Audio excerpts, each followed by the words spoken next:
अस्सलाम वालेकुम एवरीवन। सो डर्मेटोलॉजी में वी वर डिस्कसिंग सोरियासिस, और सोरियासिस में मैंने आपको बताया था क्लिनिकल फीचर्स। उसमें हमने दो टाइप्स इसकी पढ़ ली थी, plaque psoriasis most common and then guttate psoriasis. और अब इसकी बाकी टाइप्स पढ़ूंगे, इसके बाद इन्वेस्टिगेशन एंड देन मैनेजमेंट। तो जल्दी से इसको देख लेते हैं बाकी चीजों को। तो अगला जो है वो एरिथ्रोडर्मिक सोरियासिस है। वेरी इंपॉर्टेंट इस वजह से क्योंकि ये बहुत रेयर है, लेकिन it's a medical emergency. Medical emergency इसलिए बिकॉज ये इसकी प्रेजेंटेशन इस तरह से होती है। एरिथ्रोडर्मिक नाम पता चल रहा है कि पूरी जो एरिथमा है वो पूरी की पूरी बॉडी पे फैल जाते हैं। ये पूरी बॉडी की सोरियासिस है और इतना एरिथमा हो जाता है। एरिथमा किसी भी जगह पर कब होता है? एरिथमा इज रेडनेस ना।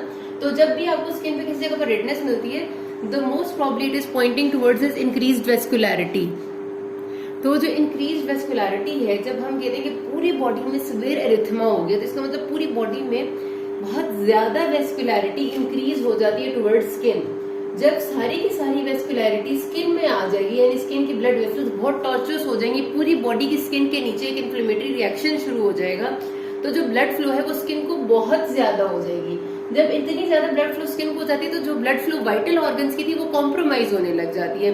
It is so severe. क्यों इसको मेडिकल इमरजेंसी कहते हैं? उसकी रीजन पेन नहीं होती, उसकी रीजन ये होती है कि patients can easily lead to high output cardiac failure.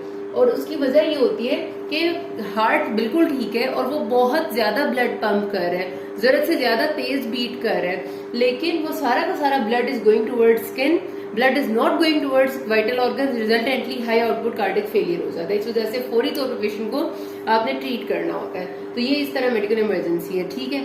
अच्छा, उसके बाद है पस्चुलर सोरियासिस। जो पस्चुलर सोरियासिस है ना, ये भी जो जनरलाइज्ड फॉर्म है इसकी, वो भी आप कह लें कि एरिथ्रोडर्मिक की तरह बिल्कुल लाइफ थ्रेटनिंग है, फॉरी मेडिकल इमरजेंसी। उसकी क्या वजह है? पस्चुलर सोरियासिस और एरिथ्रोडर्मिक में फर्क ये है कि इनकी जो क्लिनिकल प्रेजेंटेशन है, जो पिक्चर है, वो फर्क है। एरिथ्रोडर्मिक में एरिथमा ज्यादा प्रोमिनेंट होता है, पस्चुलर में छोटे छोटे पहले पस्ट्यूल्स होते हैं। पस्ट्यूल्स क्या होते हैं? फ्लूइड फिल्ड वेसिकल्स को हम पस्ट्यूल्स कहते हैं, छोटे साइज वालों को। फिर ये एक एरिया में डेवलप होते हैं, उसके बाद सारे जुड़ जाते हैं और एक बड़ा पस्ट्यूल बन जाता है, मतलब बड़ा वेसिकल बन जाता है, फिर किसी और एरिया में। और जनरलाइज्ड फॉर्म जो है उसमें पूरी बॉडी पे ही बने हुए होते हैं। जब पूरी बॉडी पे ये बने हुए होंगे इस किस्म के पस्ट्यूल्स, तो हाईली पेनफुल कंडीशन भी होती है और बहुत ज्यादा उसके साथ साथ लाइफ थ्रेटनिंग भी होती है, क्योंकि उसके पीछे तो एरिथमा है ना, पीछे तो एरिथमेटिस पिक्चर चल रही है, पीछे तो उसी तरह से ट्रोचोसिटी इंक्रीज हुई है, वेस्कुलैरिटी इंक्रीज हुई है, पीछे जब उसी तरह से वेस्कुलैरिटी इंक्रीज हुई है, ब्लड फ्लो इंक्रीज हुआ, तो रिजल्टेंटली पेशेंट के लिए लाइफ थ्रेटनिंग है। सो जैसे इसको भी हम उसी तरह ट्रीट करते हैं। जो अनस्टेबल पस्चुलर सोरियासिस है ना, ये जनरलाइज्ड वाली है, उसकी एक वजह ये भी होती है कि जब आप सोरियासिस में, अभी आपको आगे बताऊंगी, ग्लूकोकॉर्टिकॉइड्स इस्तेमाल करते हैं ना, तो बहुत सोच समझ के करने होते हैं। जिन पेशेंट्स को जरूरत है हाल ही उनको देने, तो कई दफा उनको जरूरत नहीं होते और उनको एकदम बहुत ज्यादा अमाउंट में ग्लूकोकॉर्टिकॉइड्स दे जाती हैं, क्योंकि उनको समझ नहीं आता कि ये सोरियासिस है।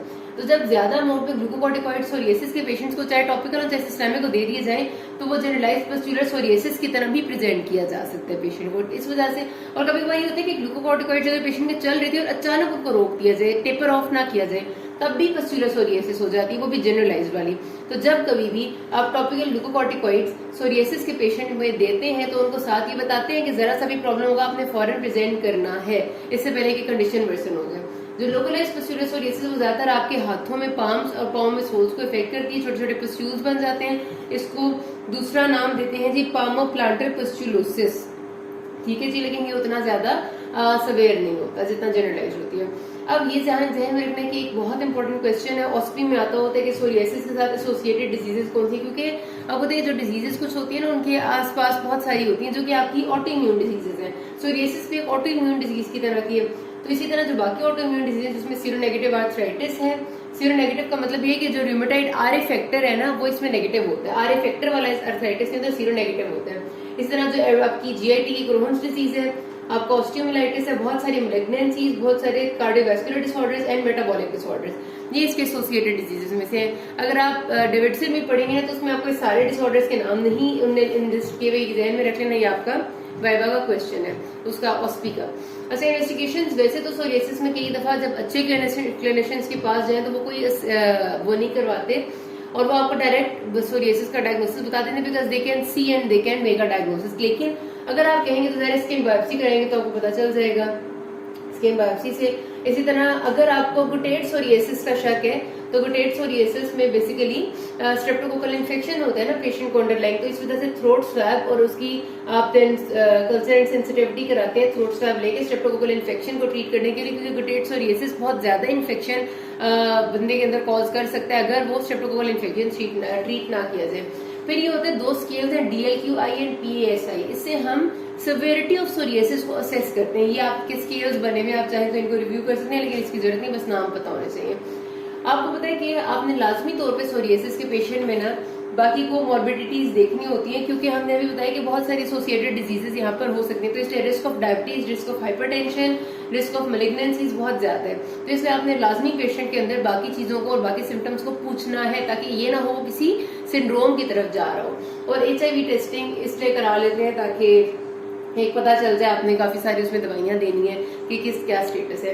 अच्छा, मैनेजमेंट में याद रखिएगा कि आपकी मैनेजमेंट और अच्छी हो जाएगी अगर आप शुरू में ये लिखेंगे कि स्टार्ट मैनेजमेंट प्रोटोकॉल होता है प्रॉपर काउंसलिंग से, counselling of the patient about nature of the disease, extent of the disease, कितना उसने अरसा रहना है, लाइफ लॉन्ग इसकी रहने की चीज है, ट्रीटमेंट प्रोटोकॉल्स क्या होंगे, कैसे ट्रीटमेंट वक्त के साथ साथ बदल सकते हैं, how much your response is needed. क्योंकि ऐसी डिजीजेस, क्योंकि सोरिएसिस एंड ऑटोइम्यून डिजीज ना, तो ये आपकी सारी जिंदगी एक तरह से चलने वाली बीमारी है, कंट्रोल में रखी जाती है ऐसी बीमारियां। जितना आप बेहतर कंट्रोल में रखेंगे, जब प्रेजेंटेशन हो वो फॉरन, फॉर एग्जांपल जिन लोगों को प्लाक सोरिएसिस है, वो जब आपको कोई प्लाक बने वो फॉरन आ जाए आपके पास, दिखा लें, मेडिसिन ले लें, तो दैट्स फाइन। तो एक अच्छी काउंसलिंग देख करना पेशेंट को, और फिर पेशेंट को ये भी बताना कि कुछ ऐसे रिस्क फैक्टर्स हैं जो इसको मजीद बढ़ा सकती हैं, जैसे स्मोकिंग है, अल्कोहल है। देखा है कि स्मोकिंग, अल्कोहल वगैरह रिस्क फैक्टर हैं जो कि बढ़ा देते हैं इसकी उसको जो आपका है इसके होने के चांस को, मैंने आपको कल भी बताया था।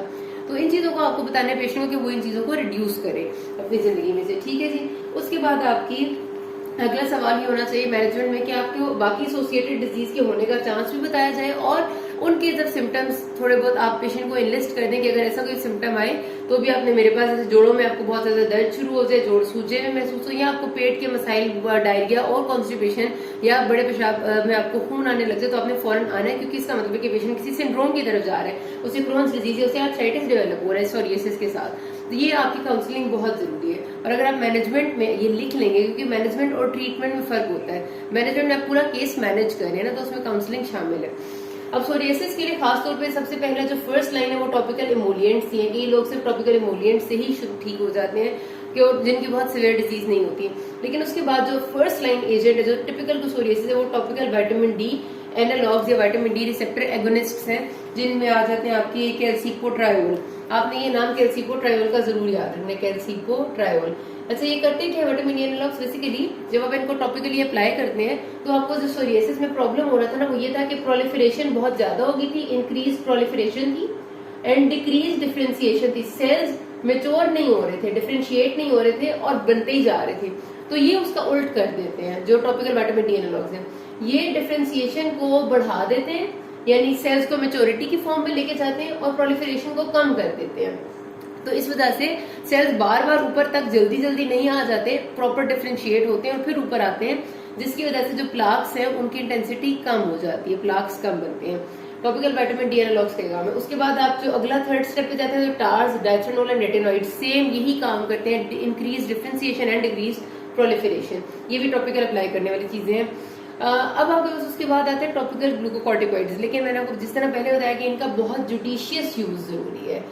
इन only patients who are needed उनको देने हैं, और जब देने हैं तो भी बहुत टॉपिकल थोड़ी थोड़ी अमाउंट में देने हैं। उसके साथ साथ आपने अचानक से सेसेशन नहीं करनी, हमेशा इसको आहिस्ता आहिस्ता करके बंद करना है, वरना वही से जिससे मैंने आपको कहा कि पस्चुलर सोरिएसिस हो सकता है। और पेशेंट को पस्चुलर सोरिएसिस के सिम्टम्स का बताना भी है कि कभी आपको ऐसा कुछ फील हो तो आपने फौरन आ जाना है, ठीक है।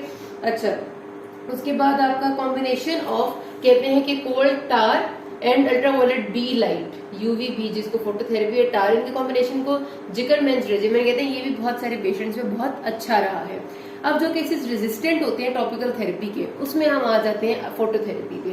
फोटोथेरेपी में narrowband ultraviolet B and psoralen ultraviolet A light, ये आप दे सकते हैं। ज़ाहिर फोटोथेरेपी हमेशा से यही रही है, काफी लोग हैं जो इससे भी रिस्पॉन्ड कर जाते हैं। कई दफा ऐसा होता है कि आपको सिस्टेमिक ग्लूकोकॉर्टिकॉइड्स के साथ फोटोथेरेपी देनी पड़ती है, कई दफा आपको सिस्टेमिक रेटिनॉइड्स के साथ फोटोथेरेपी देनी पड़ती है। तो ये combination patient to patient vary करते हैं। अच्छा, जो पेशेंट्स इनसे भी रेजिस्टेंट होते हैं नेक्स्ट स्टेप में आप उनको इम्यूनोसप्रेसेंट्स देते हैं, मेथोट्रेक्सेट आ जाता है इसमें आपका, और मेथोट्रेक्सेट के अलावा वो साइक्लोस्पोरिन वगैरह जो आपने पढ़े थे। अच्छा, इम्यूनोसप्रेसेंट्स ज्यादातर जो इस्तेमाल किए जाते हैं वो उन पेशेंट्स में जिनमें 2-3 डिजीजेस कंबाइन आई हुई होती है, यानी सोरियासिस के साथ उनको सीरोनेगेटिव आर्थराइटिस भी हुआ होता है, उनमें ज्यादातर हम मेथोट्रेक्सेट पे ही शुरू करते हैं। उसकी वजह ये है कि उनमें हमें शुरू की चीजें देने का फायदा नहीं है ना, 2 बीमारियां चल रही है तो दोनों बीमारियां एक ही चीज से कंट्रोल हो जाएंगी, ठीक है। अच्छा, ये भी जिसमें काम नहीं करते उसमें फिर आ जाते हैं आप अगली चीज, फ्यूमेरिक एसिड एस्ट्रेस एप्रेमिलास्ट वगैरह इसको कहते हैं।